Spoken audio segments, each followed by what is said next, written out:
नमस्कार दोस्तों, true IAS and PCS में आप सभी का स्वागत है। तो डेट है आज की 17 जनवरी 2022। तो आइए देखते हैं यूपीएससी और स्टेट पीएससी से रिलेटेड करंट अफेयर की सीरीज़, जिसको हम लोग एमसीक्यू की फॉर्मेट में कवर करेंगे। तो दोस्तों, अगर आप इस चैनल में नए हैं तो मैं आपको एक बात बताना चाहूँगा। घटना चक्र की जो सीरीज़ है हमारी स्टार्ट हो चुकी है। हिस्ट्री से हमने स्टार्ट करा है और बहुत ही जल्द आपको इसी के साथ जो इंडियन पॉलिटी है वो भी देखने को मिलेगी। इसके अलावा डेली हम लोग एक स्टैटिक सब्जेक्ट को टारगेट करेंगे और विद इन अ वीक आपको मध्य प्रदेश की जीके सीरीज़ मिल जाएगी। और करंट अफेयर सीरीज़ को दोस्तों हम लोग काफ़ी एग्जॉस्टिवली कवर कर रहे हैं, जिसमें हम लोग यूपीएससी प्लस स्टेट पीएससी के करंट अफेयर दोनों को टारगेट करेंगे। पहले दोस्तों हमने ये सोचा था, एक अपडेट आपको देना चाहूँगा कि यूपीएससी के करंट अफेयर को सेपरेट रखा जाए और स्टेट पीएससी के करंट अफेयर को सेपरेट रखा जाए। लेकिन दोस्तों देखिए, लॉजिक बनता नहीं है। जब टीम के साथ इस बात को डिस्कस करा और डीपली सोचा इस बात को, तो अब लाइन जो है ना स्टेट पीएससी के करंट अफेयर्स में या फिर यूपीएससी के करंट अफेयर में, वो बहुत ज़्यादा थिन है। ऐसा नहीं कह सकते ये वाला करंट अफेयर यूपीएससी में ही पूछा जाएगा या फिर ये स्टेट पीएससी में आएगा। ये कहना बहुत मुश्किल है। जैसे एग्ज़ाम्स लाइक यूपी पीसीएस, ये बहुत ज़्यादा फैक्चुअल हो जाते हैं कभी कभार और इसमें स्टेटमेंट वाले क्वेश्चन भी आ जाते हैं। तो हमने ये डिसाइड करा है कि इन दोनों इनिशिएटिव्स को जो है वो कंबाइन कर दिया जाएगा और आपके करंट अफेयर जो हैं वो और एग्जॉस्टिव तरीके से कवर करवाए जाएंगे। तो चलिए दोस्तों, हम लोग डिस्कशन स्टार्ट करते हैं। लेकिन आगे बढ़ने से पहले मैं आपको बताना चाहूँगा, ये सभी लेक्चर्स जो कि हैं, चाहे वो घटना चक्र हो, एमपीजीके हो, स्टैटिक सीरीज़ हो, करंट अफेयर सीरीज़ हो, इन सब की पीडीएफ आप टेलीग्राम चैनल को ज्वाइन करके वीडियो के नीचे अवेल कर सकते हैं। वहाँ पर आपको लिंक मिल जाएगा। आप टेलीग्राम पर जाएंगे, ये आपको सिंबल देखने को मिलेगा, true IAS and PCS simplified वे। इसके अलावा अगर आपको कोई भी डाउट हो, कोई भी क्वेरी हो, तो नीचे आप दिए गए जीमेल पर trueias1995@gmail पर आप हमें कांटेक्ट कर सकते हैं। तो चलिए दोस्तों, डिस्कशन स्टार्ट करते हैं। दोस्तों, सबसे पहला क्वेश्चन आपके सामने Indian computer emergency response team से रिलेटेड है, यानी कि सर्टेन से रिलेटेड है। पहली स्टेटमेंट आपको ये बोली गई है, क्या ये एक नोडल एजेंसी है जो कि डील करता है साइबर सिक्योरिटी थ्रेट्स के साथ, जैसे हैकिंग और फिशिंग। दूसरी स्टेटमेंट दोस्तों आपको ये बोली गई है, सर्टेन एक ऑफिस है ministry of electronics and information technology के अंतर्गत। तो आपको बताना है इनमें से कौन सी स्टेटमेंट जो है दोस्तों वो करेक्ट है। ऑप्शंस आपके सामने हैं, 1 only, 2 only, both 1 and 2, neither 1 nor 2। तो स्क्रीन को पॉज करके दोस्तों करेक्ट आंसर जो है वो बताइए। तो दोस्तों इस क्वेश्चन का करेक्ट आंसर है बोथ 1 and 2, दोनों की दोनों स्टेटमेंट जो है वो बिल्कुल करेक्ट है। आइए एक्सप्लेनेशन जानते हैं। Indian computer emergency response team, ये एक ऑफिस है जो कि आता है ministry of electronics and information technology के अंतर्गत। ये एक नोडल एजेंसी है जो कि साइबर सिक्योरिटी थ्रेट के साथ डील करती है, जैसे हैकिंग और फिशिंग। और इसको लाने का मकसद ये था, हमारे देश में सिक्योरिटी रिलेटेड जो इंटरनेट का इंफ्रास्ट्रक्चर है उसको स्ट्रेंथन करा जा सके। मतलब जो ऑनलाइन हैरेसमेंट होती है लोगों की, या फिर जो ऑनलाइन सॉफ्टवेयर की वजह से, जो मेलवेयर्स की वजह से जो लोगों के कंप्यूटर्स को और डिवाइसेस को टारगेट करा जाता है, वो इस चीज़ से रोका जाए। बढ़ते हैं दोस्तों नेक्स्ट क्वेश्चन की तरफ। अगला क्वेश्चन दोस्तों हमारा शी बॉक्स से रिलेटेड है। अक्सर ये जो है न्यूज़ में रहता है। क्या ये एक ऑनलाइन कंप्लेंट मैनेजमेंट सिस्टम है जहां पर कंप्लेंट रजिस्टर करी जा सकती है अगर किसी महिला के खिलाफ सेक्सुअल हैरेसमेंट का केस होता है वर्क प्लेस में?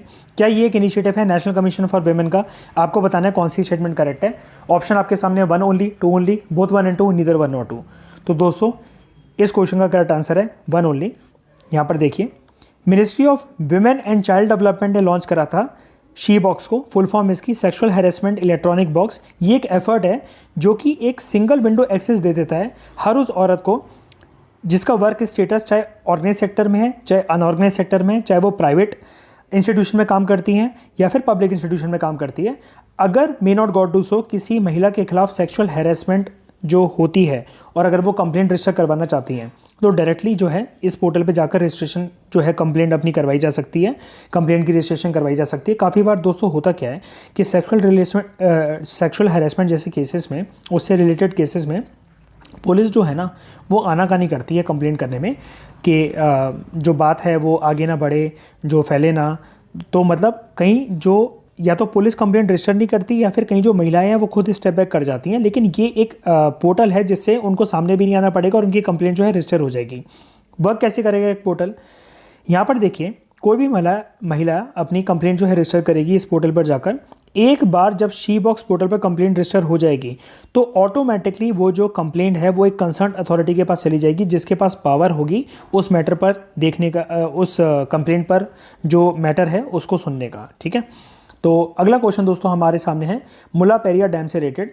स्टेटमेंट 1 आपको ये कह रही है, क्या ये डैम जो है तमिलनाडु में लोकेटेड है। दूसरी स्टेटमेंट आपके सामने दोस्तों ये है, ये क्या डैम पेरियार और वगई रिवर्स के कन्फ्लुएंस पर है। आपको बताना है इनमें से कौन सी स्टेटमेंट जो है दोस्तों वो करेक्ट है। 1 only, 2 only, both 1 and 2, neither 1 not 2। तो दोस्तों इस क्वेश्चन का करेक्ट आंसर है नीदर 1 नॉट 2, दोनों की दोनों स्टेटमेंट जो है वो गलत है। आइए इसके बारे में कुछ जानते हैं।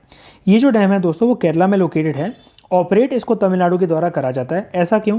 1886 में एक लीज एग्रीमेंट साइन हुआ था 999 साल का, जिसको हम लोग कहते हैं पेरियार लेक लीज एग्रीमेंट।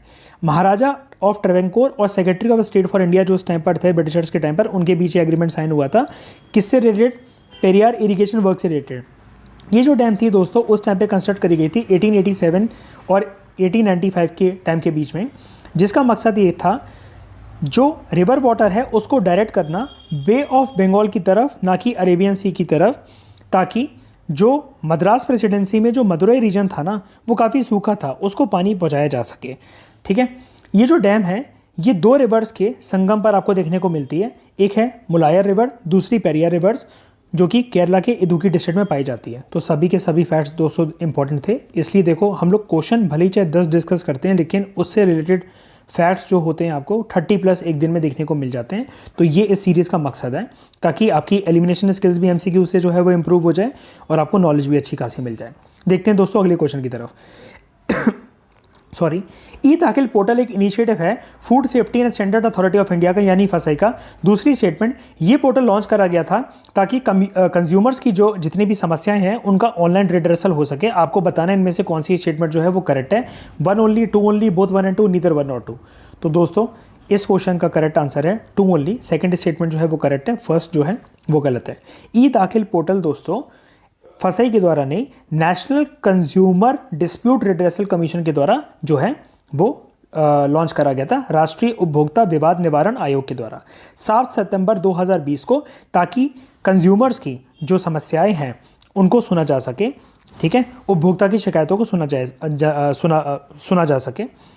ये जो है इनिशिएटिव कंज्यूमर प्रोटेक्शन एक्ट 2019 के तहत आता है, जिसको लागू करा गया 20 जुलाई 2020 से। यहाँ पर दोस्तों एक प्रोविजन है, आप अपनी कंप्लेंट को पोर्टल पर जो फाइल कर सकते हैं, इलेक्ट्रॉनिक तरीके से फाइल कर सकते हैं, यानी ई फाइलिंग का यहाँ पर कंसेप्ट जो है अवेलेबल है, जिसमें एक बॉडी है कंज्यूमर कमीशन। आपकी कंप्लेंट आप ऑनलाइन जाइए, अपनी कंप्लेंट जो है वो फाइल कर सकते हैं। कंप्लेंट फाइल करने के लिए कुछ नॉमिनल फीस है, वो भी आप ऑनलाइन पे कर सकते हैं और कंज्यूमर कमीशन के पास आपकी जो है कंप्लेंट चली जाएगी। काफ़ी बार देखो दोस्तों कंज्यूमर्स का प्रोडक्ट्स खरीदते वक्त या कुछ भी जो कंपनी प्रोडक्ट्स बनाती हैं उससे रिलेटेड हैरेसमेंट होता है, तो ऐसी किसी हैरेसमेंट को देखने के लिए ये एक आप कह सकते हैं अच्छी बॉडी है। अगला जो दोस्तों हमारे सामने क्वेश्चन है वो है स्केड्यूल बैंक से रिलेटेड। सबसे पहली स्टेटमेंट, स्केड्यूल बैंक जो भारत में है, जो भारत में जितने भी स्केड्यूल बैंक है वो स्टेटमेंट हमसे बोल रही है क्या ये बॉम्बे स्टॉक एक्सचेंज में लिस्टेड है। दूसरी स्टेटमेंट, स्केड्यूल बैंक जो हैं वो ऑटोमेटिकली एक्वायर कर लेते हैं मेंबरशिप क्लियरिंग हाउस की। तो आपको बताना है इनमें से कौन सी स्टेटमेंट दोस्तों जो है वो करेक्ट है। 1 only, 2 only, both 1 and 2, neither 1 not 2। तो दोस्तों इस क्वेश्चन का करेक्ट आंसर है 2 ओनली। आइए देखते हैं। स्केड्यूल्ड बैंक्स जो इंडिया में हैं वो बैंक्स हैं जो कि सेकेंड स्केड्यूल जो reserve bank of India act 1934 में रजिस्टर्ड हैं उसके अंदर आते हैं। हर एक स्केड्यूल बैंक जो कि इस एक्ट RBI एक्ट 1934 में आता है वो 2 तरह की प्रिंसिपल फैसिलिटीज़ जो है एंजॉय करता है। पहली फैसिलिटी, वो एलिजिबल होता है किसी भी लोन और डेट के लिए बैंक रेट पर उसको मिल जाता है RBI से, अगर वो स्केड्यूल कमर्शियल बैंक है तो, या स्केड्यूल बैंक की तरह रजिस्टर्ड है तो। दूसरा, ऑटोमेटिकली उसको मेंबरशिप मिल जाती है क्लियरिंग हाउस की।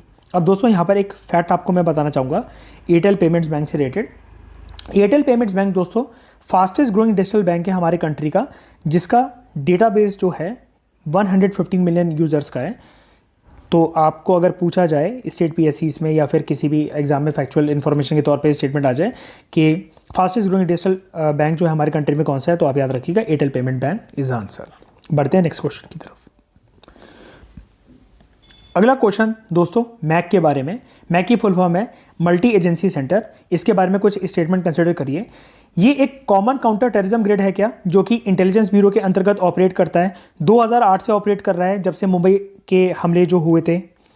दूसरी statement, raw research and analysis wing के अलावा सारे सिक्योरिटी ऑर्गेनाइजेशन जो हमारे देश में हैं वो क्या इस प्लेटफॉर्म पर ऑपरेबल हैं। आपको बताना है कौन सी स्टेटमेंट करेक्ट है। 1 only, 2 only, both 1 and 2, neither 1 nor 2। तो दोस्तों इस क्वेश्चन का करेक्ट आंसर है नीदर 1 nor 2। दोनों की दोनों स्टेटमेंट है जो वो गलत है। आइए देखते हैं कैसे। Common counter terrorism grade intelligence bureau के अंतर्गत ऑपरेट करता है। मुंबई हमलों के बाद नहीं, कारगिल हमलों के बाद, कारगिल युद्ध के बाद 2001 से ही ऑपरेशनल है। 28 ऑर्गेनाइजेशन इंक्लूडिंग रॉ, arm forces, state police forces इस प्लेटफॉर्म पे ऑपरेट करते हैं। सारी सिक्योरिटी फोर्सेस जो हैं अपना रियल टाइम इंटेलिजेंस डेटा जो है इस पे प्लेटफॉर्म पे शेयर करती हैं। ये जो प्लेटफॉर्म है 24/7 जो है दोस्तों फंक्शन करता है। वेरियस मिनिस्ट्रीज के साथ कॉपरेट करता है, सेंट्रल लेवल पे भी, स्टेट लेवल पे भी। तो बढ़ते हैं नेक्स्ट क्वेश्चन की तरफ। आपको कुछ स्टेटमेंट कंसिडर करनी है international court of justice related. क्या ये एक प्रिंसिपल जुडिशियल ऑर्गन है यूएन का? दूसरा, क्या इसको जून 1948 में स्टैब्लिश करा गया था यूनाइटेड नेशंस के चार्टर से? पता नहीं स्क्रीन ब्लैंक हो गई थी। क्या इसको जून 1948 में इस्टेब्लिश करा गया था यूनाइटेड नेशंस के चार्टर से अप्रैल 1956 में? और क्या इसकी जो सीट है वो आपको नीदरलैंड्स हेग में पीस पैलेस में देखने को मिलती है? तो आपको बताना है कौन सी स्टेटमेंट करेक्ट है। 1 and 2 only, 2 and 3 only, 1 and 3 only, 1, 2 and 3। तो दोस्तों इस क्वेश्चन का करेक्ट आंसर है 1 and 3 ओनली। सेकंड स्टेटमेंट जो है वो गलत है। आइए देखते हैं explanation. International court of justice दोस्तों यूनाइटेड नेशंस का एक जुडिशियल ऑर्गन है जिसको स्टैब्लिश करा गया था जून 1945 में यूनाइटेड नेशंस के चार्टर के थ्रू, और इसका काम जो है अप्रैल 1946 में शुरू होता है। इसकी जो सीट है दोस्तों वो पीस पैलेस में हेग नीदरलैंड्स में आपको देखने को मिलती है। बढ़ते हैं नेक्स्ट क्वेश्चन की तरफ। एक nation wide river ranching programme है जो कि एक स्पेशल एक्टिविटी, आपको ये बताना है ये किसके अंतर्गत आता है। ऑप्शंस आपके सामने है, प्रधानमंत्री किसान संपदा योजना, दूसरा national mission for sustainable agriculture, तीसरा स्वच्छ गंगा के लिए राष्ट्रीय मिशन मतलब national mission for clean Ganga के अंतर्गत, या फिर प्रधानमंत्री मत्स्य संपदा योजना। इंपॉर्टेंट है दोस्तों ये क्वेश्चन, सोचिए इसके बारे में। इस क्वेश्चन का दोस्तों करेक्ट आंसर है प्रधानमंत्री मत्स्य संपदा योजना के अंतर्गत ये national wide river ranching programme आता है। इस प्रोग्राम को दोस्तों लॉन्च करा गया था उत्तर प्रदेश से। इसको इंट्रोड्यूस करा गया था एज स्पेशल एक्टिविटी के तौर पर अंडर अ स्कीम जिसका नाम था प्रधानमंत्री मत्स्य संपदा योजना, ताकि जो फिश प्रोडक्शन है उसको इनहेंस करा जा सके, जो वाटर है, वाटर रिसोर्सेज है उसको डाइवर्सिफाई करा जा सके, एक्सपेंड करा जा सके, उसकी रिलेटेड कोई रिसोर्सेज हैं वाटर रिसोर्सेज उसको इंटेंसीफाई करा जा सके। नोडल एजेंसी कौन सी है दोस्तों इसके लिए, जो कि प्रधानमंत्री मत्स्य संपदा योजना के अंतर्गत एक सेंट्रल कंपोनेंट है, उसका नाम है, इंपॉर्टेंट है ये fact, national fisheries development board, जो कि हैदराबाद से ऑपरेट करती है। इसका हेडक्वार्टर हैदराबाद में। अगला क्वेश्चन दोस्तों, रिसेंटली एक मिशन लॉन्च करा गया है लूसी मिशन। आपको बताना है किसका मिशन है, जैक्सा का, यूरोपियन स्पेस एजेंसी का, नासा का, या इसरो का। Again very important question. तो दोस्तों ये नासा का मिशन है जिसका नाम है लूसी मिशन। लूसी मिशन दोस्तों नासा के द्वारा लॉन्च करा गया था। ये एक स्पेसक्राफ्ट होगा जो कि अर्थ के इर्द गिर्द 2 बार चक्कर लगाएगा, अर्थ की ग्रेविटेशनल फील्ड को जो है वो यूज करेगा एस्टेरॉइड तक पहुंचने के लिए। लास्ट क्वेश्चन दोस्तों आज की क्लास का, ये भी लूसी मिशन के बारे में। इस स्टेटमेंट को कंसिडर करिए। इसका एम क्या, ऑर्फन्ड एक्सोमून्स या प्लूनेट्स जिनको कहा जाता है उसको एक्सप्लोर करना है। क्या ये सोलर पावर्ड मिशन है? तो आपको बताना है कौन सी स्टेटमेंट करेक्ट है। 1 only, 2 only, both 1 and 2, neither 1 nor 2। तो दोस्तों इस क्वेश्चन का करेक्ट आंसर है 2 ओनली। आइए यहाँ पर देखते हैं। नासा का जो पहला मिशन है ये जुपिटर के ट्रोजन एस्टेरॉइड्स को एक्सप्लोर करने का, याद रखिएगा जुपिटर के ट्रोजन एस्टेरॉइड्स को एक्सप्लोर करने का। ये एक बिल्कुल सोलर पावर्ड मिशन है जो कि सूरज की ऊर्जा को लेगा आगे अपने स्पेसक्राफ्ट को कैरी करने के लिए। ये मिशन दोस्तों लगभग 12 साल तक चलेगा, ठीक है।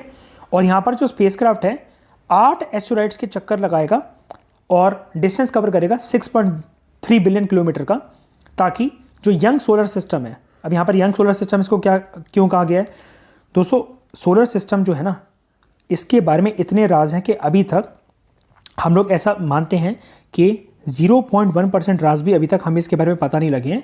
तो उन सारे फैक्ट्स को अनलॉक करने का जो काम है वो अभी चल रहा है। इसलिए यंग सोलर सिस्टम को जानने के लिए एक इम्पॉर्टेंट कदम होगा ये नासा का लूसी मिशन। नाम याद रखिएगा लूसी मिशन। अगर आपसे पूछा जाए है किसका, नासा का है। किस चीज़ को स्टडी करने के लिए, जो जुपिटर के पास जो ट्रोजन एस्टेरॉइड्स मिलते हैं उनको स्टडी करने के लिए है। तो दोस्तों इसी तरीके से कॉम्प्रिहेंसिव वे में हम लोग सारे के सारे करंट अफेयर जो हैं वो कवर करेंगे। तो बने रहिए हमारे साथ, और कोई भी डाउट हो, क्वेरी हो, मैंने आपको कॉन्टैक्ट्स जो हैं वो बता दिए हैं। इसके अलावा आप जो टेलीग्राम है दोस्तों वो ज़रूर से ज्वाइन कर लीजिएगा, ताकि आपको सारे अपडेट जो हैं वहाँ पर मिलते रहें, अलॉन्ग विद इट आपको PDF भी मिलती रहे। तो आज की डिस्कशन में दोस्तों इतना ही। Thank you very much for discussion.